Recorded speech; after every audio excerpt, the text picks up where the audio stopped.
우리는 계속해서 성경과 성경이 가르치는 복음의 중심되는 하나님 나라에 대해서 알아가고 있습니다. 우리가 하나님 나라를 알아간다라고 하는 것은 우리의 인생이 얼마나 가치 있고 또 우리의 신앙생활이 얼마나 의미 있는가를 깨달아가는 것입니다. 그리고 하나님의 임재 속에서 다시 오실 주님을 소망하는 가운데 하나님 나라 백성으로서의 정체성을 가지고 이 땅을 살아가는 것입니다. 뿐만 아니라 하나님이 우리의 아버지가 되시고 우리는 그분의 자녀로서 하나님 나라의 부유하심과 넉넉하심과 충만하심을 이 땅에서 경험하며 누리며 살아가는 것입니다. 왜냐하면 하나님의 나라는 죽어서만 가는 나라가 아니라 이 땅에서 하나님의 백성들이 경험하고 누려야 할 그 나라이기 때문입니다. 그러므로 하나님의 백성된 그리스도인들은 어떤 형편에 처하든지 당당함과 여유로움과 벅찬 감격을 가지고 살아가야만 합니다.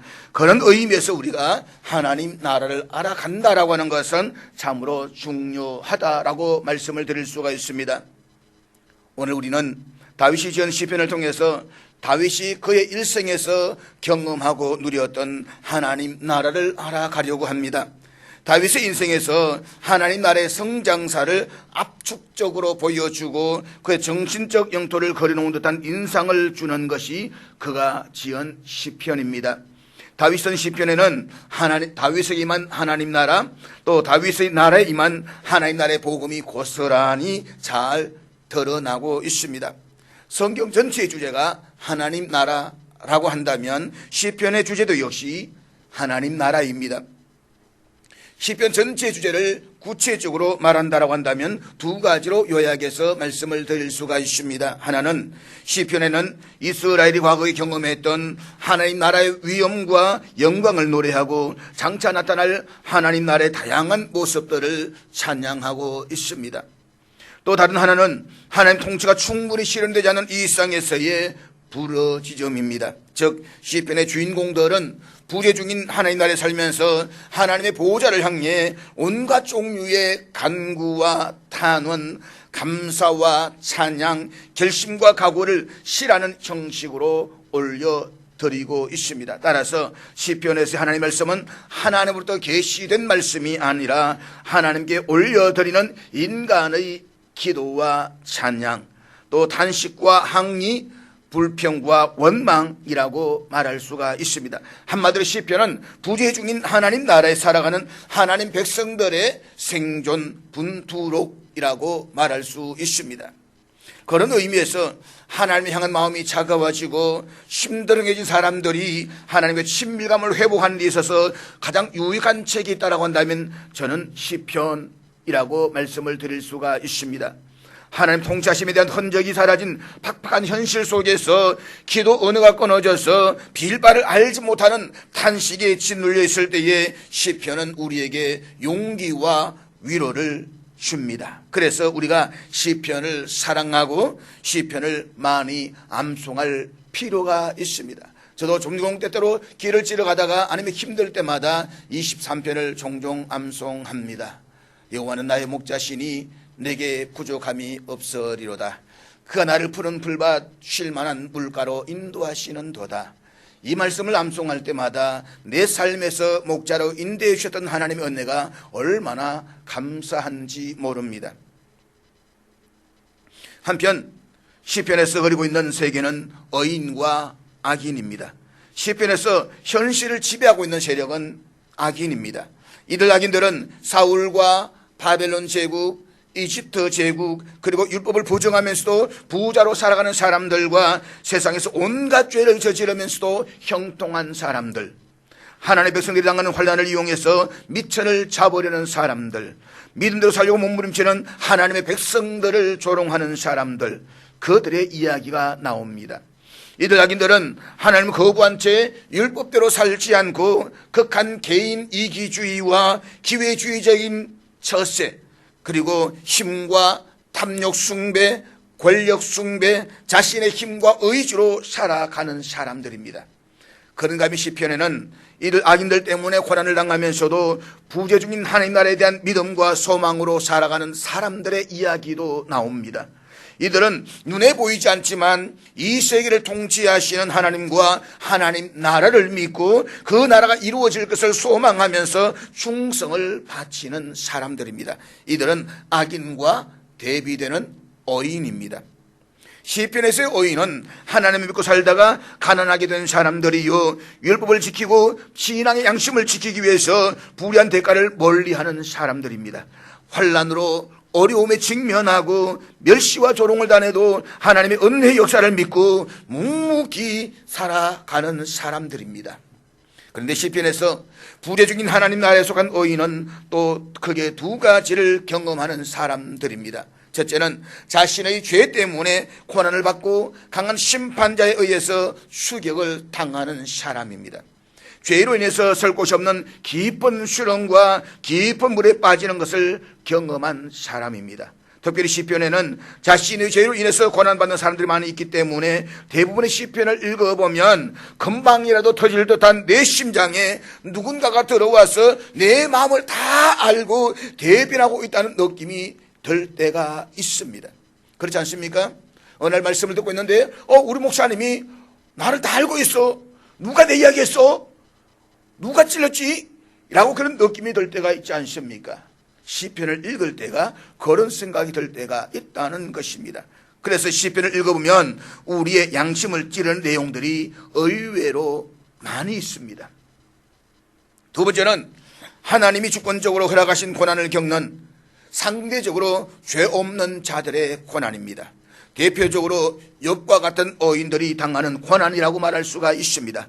이들 어인들은 비록 부재 중인 하나님 나라에 살고 있지만 하나님의 통치하심을 믿는 믿음을 잃지 않고 있음을 시편을 통해서 확인해 갈 수가 있습니다.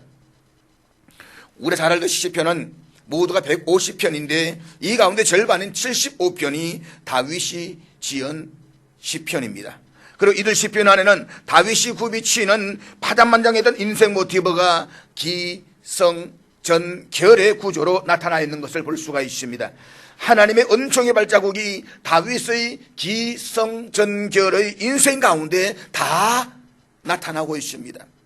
다윗은 10대 시절에 하나님의 부르심을 받고 순식간에 이스라엘 역사의 중심부로 진입을 하게 됩니다. 사실 사무엘이 하나님의 지시하심으로 베들레헴의 유력자였던 이새의 집을 방문합니다. 그리고 이스라엘의 새로운 왕을 뽑으려고 했을 때에 이새의 8째 아들로서 나이가 너무 어렸던 다윗은 아예 면접에도 들어가지를 못했습니다. 형님들이 화려한 옷을 입고 아주 의기당냥하게 사무엘 선지자 앞에 서서 면접을 보고 있을 때에 다윗은 형님들이 맡겨둔 아버지의 양떼를 지키고 있었습니다. 그런데 7째 아들까지 면접을 다 보았지만 미래의 왕이 될 인물은 나타나지 않았습니다. 그래서 사무엘 선지자가 이 집안에 더 이상 아들은 없느냐라고 물었을 때에 그제서야 아버지 이새는 막내가 있기는 있는데 그 아이는 그렇게 총명한 아이는 못 된다는 식으로 심드렁하게 대답을 합니다. 저기 양떼 돌보는 막내 아들 다윗밖에는 없습니다. 한마디로 아버지 이새가 보기에도 다윗은 그저 양이나 치는 존재 그 이상이 아니었다 이 말입니다. 그렇지만 사무엘은 즉시 그 아이를 데려오라고 말합니다. 그리고 다윗을 보는 순간 계시의 영이 사무엘에게 임했습니다. 바로 그다. 그래서 사무엘은 이유를 설명하지 않고 아버지와 형님들을 보는 앞에서 다윗의 머리에 기름을 부었습니다. 사무엘이 소년 다윗에게 머리 위에 기름을 붓자마자 여호와의 영이 다윗에게 강력하게 임했습니다. 이 사건이 있고 한동안의 세월이 지난 후에 골리앗을 처단하는 사건이 나옵니다. 여호와의 영이 다윗에게 임한 때가 그의 어린 시절이었다고 말한다면 이때는 이제 소년에서 청년으로 가는 과도기였을 것입니다. 다윗은 물맷돌 하나로 골리앗을 때려눕히고 일약 그 시리의 영웅으로 떠오릅니다. 그리고 이런 일련의 사건을 통해서 다윗은 사울 권력의 심장으로 빠르게 진입을 합니다. 다윗의 인생은 하나님의 은혜가 임하여서 기세 있게 일어나는 기의 단계에서 언변과 무용을 갖추어서 사울 왕의 신하가 됨으로써 성의 단계로 전환이 됩니다. 기성의 단계로. 그런데 골리앗과의 전투에서 이 전투 이후에 다윗은 인기와 실력이 사울을 능가하면서 사울의 왕위를 위협하는 정적으로 부상하기 시작합니다. 사울이 죽인 자는 천천히요, 다윗이 죽인 자는 만만이라는 당시의 유행가는 다윗을 사울에게 미움받는 정적으로 만들어 버렸습니다. 이때부터 다윗의 인생은 사울의 단창을 피하여 굽이굽이 치는 골짜기 아래로 굴러 떨어져 버리고 맙니다. 그때부터 다윗은 유대 광야로 도망을 쳐서 최소한 12년, 길게는 15년간의 도피 생활을 해야만 했습니다. 이것이 비극적 반전입니다. 그리고 33세에 헤브론에서 유다의 왕이 되고 40세에 드디어 이스라엘 통일왕국의 왕이 됩니다. 이것이 기성전결에서 결에 해당이 됩니다. 다윗은 대부분의 시편들을 보게 되면 바로 이 성전결의 단계에서 서여진 시편이라고 말할 수가 있습니다. 일반적으로 영화나 소설에서 결이라고 말한다면 그 사람의 인생이 해피엔딩으로 마무리를 합니다. 그런데 다윗의 결은 절정의 해피엔딩이 아니라 또 다른 파란만장한 드라마를 시작한 서곡에 불과했음이 여실히 드러납니다. 맏아들 암논이 자신의 죄를 그대로 본받아서 자신의 이복누인 다말을 성폭행했다가 다말의 친오빠이자 자신의 이복동생인 압살롬에게 참혹하게 살해당합니다. 다윗의 넷째 아들이었던 압살롬은 맏형을 죽이고 3년 동안 외갓집에 가서 망명생활하다가 우여곡절 끝에 돌아옵니다. 그리고는 2년 후에 왕이 찬탈을 꾀하는 쿠데타를 일으켜서 약 3년 동안이나 왕권을 희루들하다가 요압에게 살해를 당합니다. 그러니까 다윗은 인간이 경험할 수 있는 가장 극한 순수와 극한 고난, 극한 영광과 극한 좌절을 다 경험했습니다. 그렇기 때문에 다윗의 인생 사이클은 죄 아래 살아가는 만민들에게 공감을 자아냅니다. 이 극한 순수와 극한 타락의 중간에 있는 모든 인생을 다 이해하시고 포용하시는 이 하나님의 은총을 시편 안에 다 묻어놓았다라고 이야기할 수도 있습니다. 그러므로 시편은 모든 사람들에게 공감을 불러일으킵니다. 그러므로 내가 그려왔던 인생이 갖고 갔던 본문이 시편 어딘가에는 있다라고 우리는 생각을 해야만 합니다. 우리는 지금 코로나19로 모두가 힘든 시간들을 보내고 있습니다. 이처럼 힘들고 곤고할 때에 저는 여러분들이 시편을 펼쳐서 한번 읽어보시기를 권해드립니다. 그리고 시편에서 다윗을 비롯한 시편의 지휘자들이 광야와 같은 삶의 현장에서 경험하고 누렸던 하나님 나라의 복음을 저와 여러분도 누릴 수 있기를 주의 이름으로 축복합니다. 그렇다면 다윗이 자신의 인생에서 하나님 나라를 경험하고 누릴 수 있던 비결이 무엇일까요? 첫째는 자신이 당하는 고난과 모든 원통함을 하나님께 다 토해냈다는 것입니다. 혹여 복수심에 가득 찬 사람, 죄책감으로 잠들지 못해서 힘들어하는 사람, 열등감과 수치심으로 어찌할 바를 모르는 사람은 시편에서 위로 받으시기를 바랍니다. 정오심에 가득한 사람을 돕는 시편이 있습니다. 간단한 문자 하나로 원수에게 한 방 날릴 수 있게 만드는 시편이 있습니다. 3년 무거운 체중을 확 뚫어주어서 속이 시원하게 해주는 구절들도 많이 있습니다. 대표적으로 너무나도 미운 사람, 지금 당장 이 지구를 떠나 주었으면 하는 그 사람에게 이렇게 문자를 날려주면 됩니다. 공공님 시편 109편 8절 10절을 드립니다. 아마 그러면 카톡이나 이 문자를 보내면 문자를 받은 그 사람은 빠르게 그 구절을 찾아볼 것입니다. 어떤 내용이냐고요? 한번 같이 읽도록 하겠습니다. 같이 읽습니다. 시작. 그의 연수를 짧게 하시며 그의 직분을 타인이 빼앗게 하시며 그의 자녀는 고아가 되고 그의 아내는 과부가 되며 그의 자녀들은 유리하며 구걸하고 그들의 황폐한 집을 떠나 빌어먹게 하소서. 이 말씀은 인간이 얼마나 추잡하고 옹졸해질 수 있는가를 보여주는 구절이자 인간 감정의 극한적인 야만성을 고스란히 표현하는 구절입니다. 말도 안 되는 이야기입니다. 아무리 섭섭한 사람이고 화가 나는 사람이고 미운 사람이라고 할지라도 이런 문자를 보낼 수는 없습니다.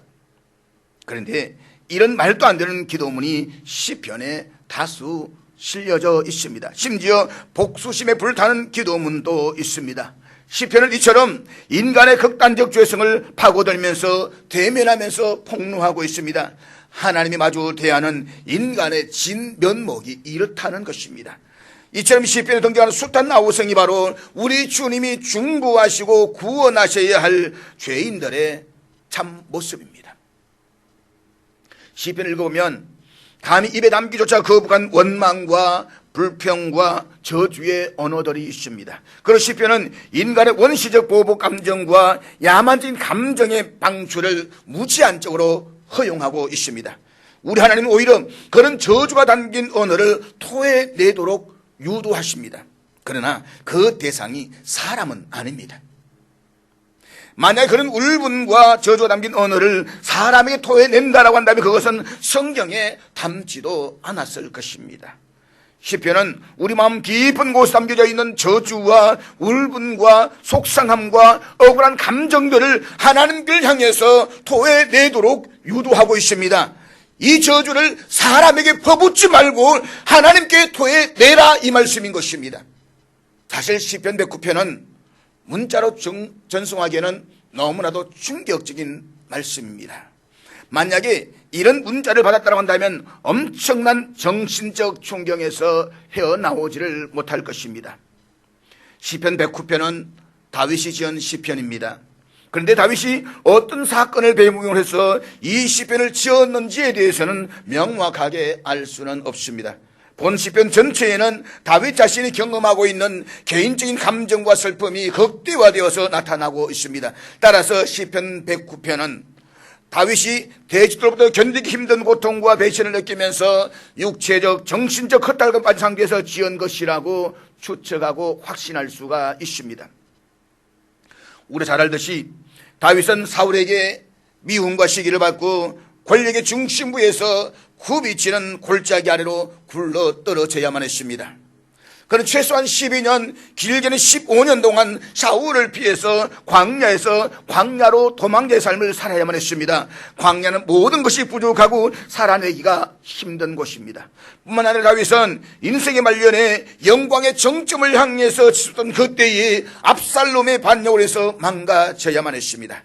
인생 말년에 3년 동안이나 벌레처럼 버림을 받고 광야로 쫓겨나서 굴욕적인 삶을 살아야만 했습니다. 그렇지만 다윗은 그와 같은 처참하고 굴욕적인 때에도 자신의 마음을 하나님께 토해냈습니다. 그는 원수들로부터 까닭없는 공격을 받는 순간에도 그들에게 저주와 보복의 감정을 토해내는 것이 아니라 원수들로부터 회방받는 그 가련 자신의 신세를 하나님께 호소했습니다. 인간적인 눈으로 보았을 때는 도저히 기도할 수 없는 상황임에도 불구하고 그는 하나님께 나아가 그분 앞에 자신의 억울하고 원통한 모든 감정들을 다 토해냈습니다. 시편 109편에 보면 원수들을 향한 저주의 단어가 21절부터 하나님의 이름을 부르면서 기도로 바뀌어지기 시작합니다. 그리고 하나님께 자신의 울분을 토해내면서 그는 여호와 나의 하나님이여 라고 하면서 하나님의 이름을 부르고 있습니다. 여기에서 여호와는 언약의 신실하신 하나님, 당신의 종들을 보호하시며 구원하시는 하나님의 속성을 강조할 때에 주로 사용되는 하나님의 이름입니다. 그리고 나의 하나님이여 에 해당되는 엘로하이라는 말은 창조주로서 하나님의 전능하심을 강조할 때에 사용되는 하나님의 이름입니다. 일반적으로 사람들은 자신이 억울하고 답답한 일을 당하면 누군가에게 자신의 깊은 감정을 하소연하고 싶어 합니다. 누군가가 자신의 이야기를 들어주기를 바라고 있습니다. 그러나 사람이 하소연하는 것은 한계가 있습니다. 그리고 자신의 이야기가 다른 사람에게 거쳐서 전해지면서 더 큰 문제가 일어나는 것을 우리는 경험하게 됩니다. 심지어 자신의 울분과 원통함을 쏟아낼 대상을 찾아서 공격하기도 합니다. 네가 그 말 했느냐고, 어떻게 그럴 수 있느냐고 따지면서 싸움을 하는 것입니다. 코로나로 힘든 시기를 보내고 있는 지금 우리 사회가 그렇습니다. 지금 우리 사회는 절대적 포용과 위로가 필요한 시간입니다. 그런데 보이는 현상은 마치 하이에나 때처럼 물어뜯을 희생양을 찾고 있습니다. 가령 여러분, 우리 가운데 누군가가 심한 독감에 걸렸습니다. 그런데 아파서 힘들어하고 있습니다. 그럼 우리 어떻게 해야 될까요? 찾아가서 약 먹었느냐고, 병원 갔다 왔느냐고, 힘내라고 우리는 격려하면서 한마디 던질 것입니다. 그런데 그렇지 아니하고 독감 걸려서 힘들어하고 있는데 왜 걸렸어? 어쩌다 걸렸어? 누구 만났어? 미쳤어? 라고 저주하고 욕을 하면 이 사람은 어떻게 되겠습니까? 이미 코로나는 전체에 이미 확산되어져 있습니다. 우리 가운데서도 확정되어서 드러나지 않았을 뿐이지 무감염증으로 있을 사람이 있을 수도 있는 것입니다. 그랬을 때 우리는 그들에게 어떻게 아프겠다 기도할게 라고 해야 되지, 그것을 마치 공격하면서 니 때문에 라고 말하면서 모두가 공격하면서 정적인 희생양으로 삼아버리면 그가 서야 할 자리는 어디에 있습니까? 지금 우리는 모두가 다 희생자고 피해자입니다. 그들 향해서 저 인간들 때문에 걸렸다라고 말할 수는 없는 것입니다. 인간의 욕심과 탐욕 때문에 이 코로나가 발생했다고 한다면 우리는 지금 스스로 겸손한 가운데서 서로 위로하고 기도해주고 포용해줘야 되는 시간입니다. 그런데 오늘 우리 사회는 그렇지를 못하다는 것입니다. 여러분, 다윗은 그렇지를 않았습니다. 다윗은 자신이 사울을 비롯한 원수로부터 쫓김을 당하면서 영광의 정점을 향해 있었던 때에 아들 압살롬의 반영으로 광야로 쫓겨나야만 했던 그 굴욕진 환경에서도 그는 사람이 아니라 하나님께로 나아갔습니다. 다윗은 견딜 수 없는 고통과 어려움을 당하고 원수로부터 비난과 조롱을 당하고 있음에도 불구하고 그는 자신의 원통함과 울분을 원수들이 아니라 하나님께 토해내고 있습니다. 원수들 향해서 칼을 들고 화살을 드는 것이 아니라 하나님께 무릎을 꿇고 기도하고 있습니다. 우리가 그래야 되지 않겠습니까? 그렇게 하나님 앞에 10년의 깊은 곳에 있는 어두운 감정까지 다 토해냈을 때에 상처난 그의 영혼은 치유를 경험하기 시작합니다. 참된 자유와 평안이 찾아옵니다. 다윗이 그렇게 할 수 있었던 것은 당신을 의인하는 자를 기필고 구원하시며 선한 길로 인도하시는 하나님을 믿었기 때문입니다. 그리고 그것이 다윗으로 하여금 고난 가운데서도 하나님 나라의 복음을 누릴 수 있었던 비결이었습니다. 사랑하는 여러분, 나를 힘들게 하고 고통을 주는 원수의 집이 타인에게 빼앗기도록 간구하는 것은 하나님이 용납하시지 않습니다. 하나님은 대적자의 자식들이 떠돌아다니면서 국을 하는 신세가 되고 폐허가 된 집에서 마저 쫓겨나서 밥을 빌어먹게 해달라고 기도하는 것도 허락하지 않습니다. 그렇기 때문에 그런 저주를 사람들 앞에서 하면 안 됩니다. 그것은 저주입니다. 심지어 우리는 사람 앞에서 욕을 했어도 안 됩니다. 이런 기도는 하나님께 드리는 기도 때에나 할 수 있는 간청입니다. 왜 하나님이 그러면 이렇게 하는 게 나와서 그런 이야기를 하라고 말씀하십니까? 사람의 심정에 있는 것을 누구의 인간은 토해내야만 합니다. 토해내지 않으면 답답해서 병들어 버립니다. 어려워집니다. 그래서 너가 아무도 없는 가운데서 내게 나와서 다 토해내라, 내가 다 받아줄게, 그 말씀을 하시는 것입니다. 하나님은 이런 기도를 당신께 토해내게 하심으로써 영혼을 정화시켜 주십니다. 그리고 우리가 전심으로 하나님께 나와서 모든 억울함과 울분과 상한 심령을 토해낼 때에 우리의 마음에는 성령께서 주시는 평안함을 맛보게 될 것입니다. 그리고 그때 우리는 하나님 나라의 참된 복음을 경험하고 누리게 될 것입니다. 그러므로 사랑하는 여러분, 상하고 억울한 마음을 사람이 쏟아내지 말고 하나님 앞에 나와서 그분 앞에 남김없이 다 토해내시기를 바랍니다. 그리할 때 내 영혼 깊은 데서 청한 찬양이 흘러나올 것입니다. 내 마음 깊은 곳에서 평화가 물밀듯이 솟아날 것입니다. 이 놀라운 은혜가 저와 여러분에게 있게 되기를 주의 이름으로 축복합니다. 다윗이 인생에서 하나님 나라를 경험하고 누릴 수 있던 비결이 무엇일까요? 두 번째는 죄를 지은 가운데서도 하나님 은혜를 간절히 소망했기 때문입니다. 다윗의 일생을 보면 그는 왕이 되고 위대한 업적을 성취한 이후에 드디어 자신의 진 면목을 유감없이 드러내면서 하염없이 추락합니다. 극한 순수함에서 시작되었던 그의 인생은 가장 처참한 타락으로 종료될 것처럼 끝없는 10년으로 추락을 거듭합니다. 영광스러운 절정의 순간을 견디지 못하고 추악에 타락해버립니다. 사무엘하 11장에서 수도 경비사령관인 우리아의 아내였던 밧세바가 샤워하는 장면을 지켜보다가 불륜을 범하게 되고 이 사실을 감추기 위해서 우리아를 최전선에 보내어서 전사하게 만들어 버립니다.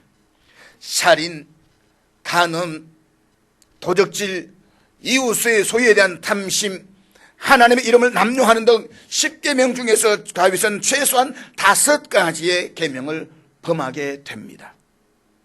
다윗이 밧세바와 동침한 이후에 선지자 나단이 찾아와서 그의 죄를 지적합니다. 그때 다윗이 취한 행동이 사울과 비교가 됩니다. 사울은 사무엘 선지자 찾아와서 그의 죄를 지적했을 때에 변명하기에 급급했습니다. 그런데 다윗은 인간적으로는 도저히 용서받을 수 없는 추악한 죄인이었지만 그는 하나님 앞에 나아가 전심으로 회개하고 기도를 드렸습니다. 다윗이 나단 선지자가 자신의 죄를 지었을 때 지은 시편이 시편 51편입니다.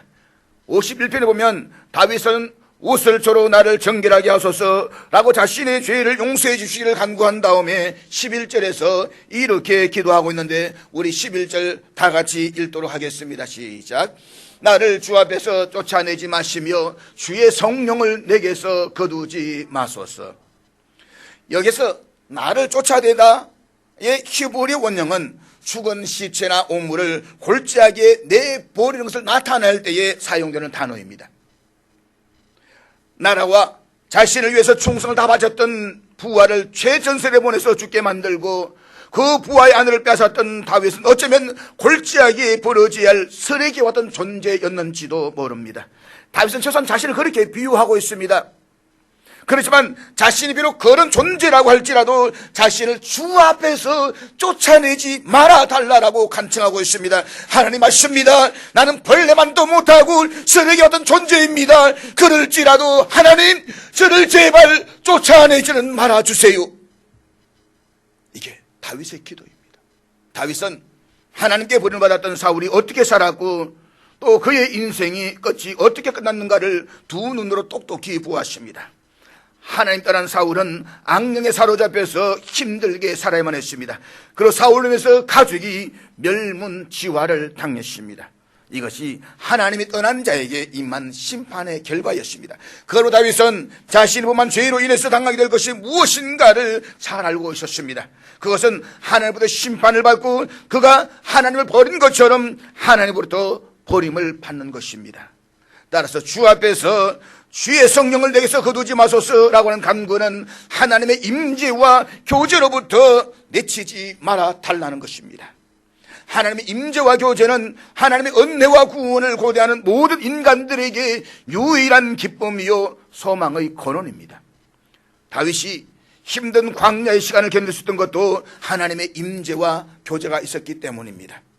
그런데 궁궐에서 절정의 시간을 보내는 이 시기에 자신의 범죄로 말미암아서 하나님의 관계가 단절될 위기에 처해졌습니다. 사실 하나님의 임재와 교제로부터 내침을 당한다라고 하는 것은 인간에게는 절망이요 멸망입니다. 이 사실을 너무나도 잘 알고 있었기 때문에 다윗은 지금 하나님 앞에 나아가서 심령을 토하는 마음으로 이렇게 기도를 드리고 있는 것입니다.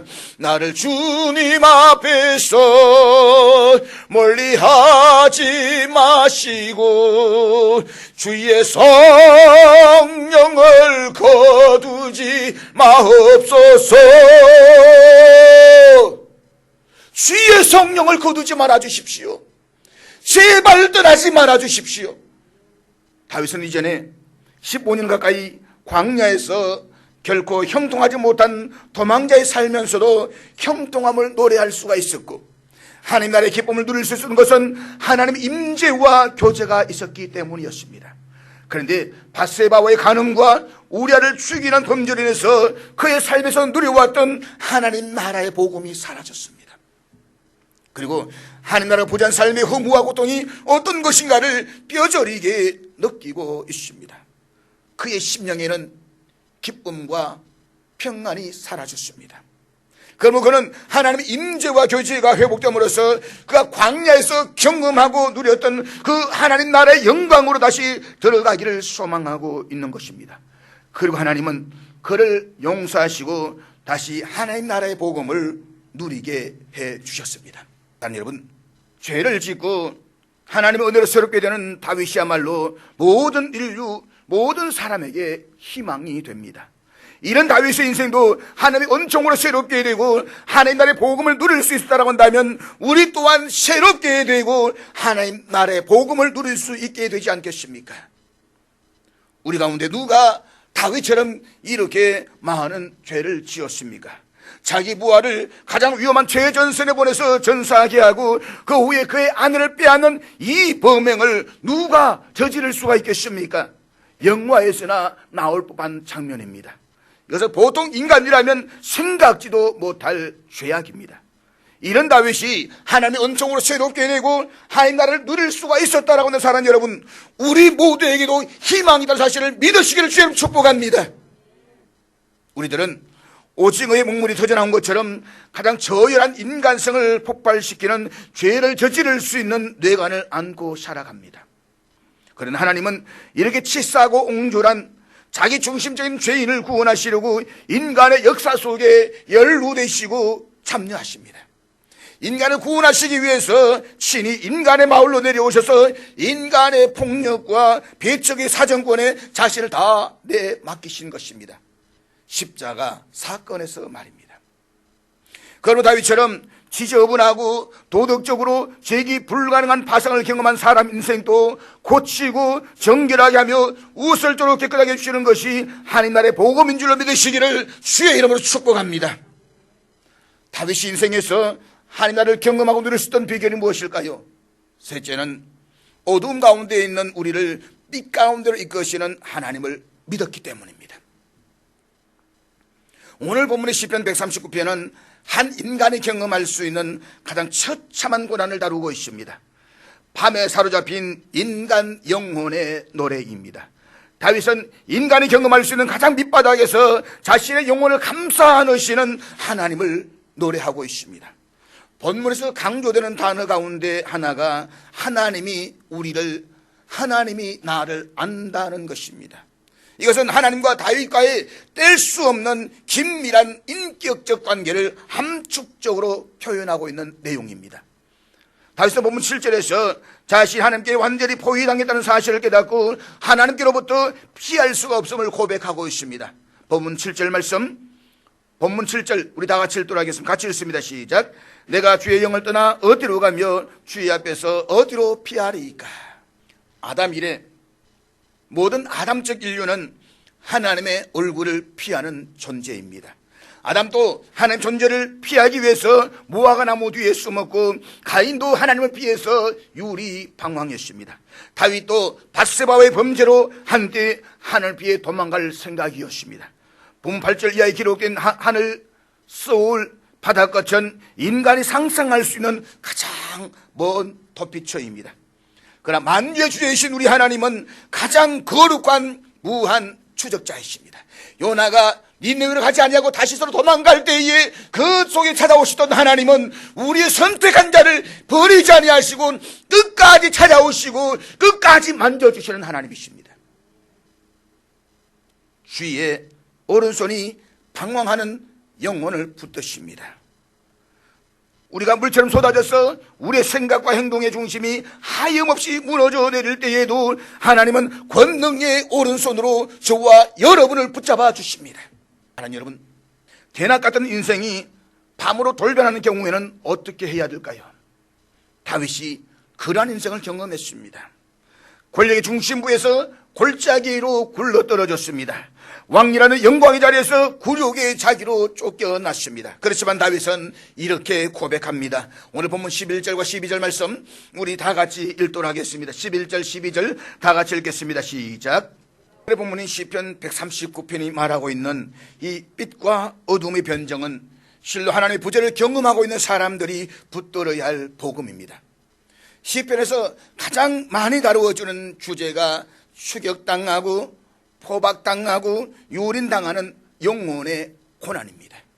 그런데 다윗은 이런 암흑의 강보로 사여버린 모든 경험들이 하나님 앞에서는 빛이 된다라고 고백하고 있습니다. 이 말은 우리가 경험하는 어둠도 하나님의 자비와 인내를 소멸시킬 수 없다는 뜻입니다. 우리가 당하는 모든 이 코로나의 질병이 하나님의 사랑을 단절시킬 수가 없다는 말입니다. 그래서 우리에게는 어둠이지만 하나님 앞에서는 빛이 되고 구원의 경험이 됩니다. 우리의 모든 어둠을 주 안에서 빛으로 만들어버리신 하나님, 이 대반전의 하나님이 다윗이 경험했던 하나님이셨습니다.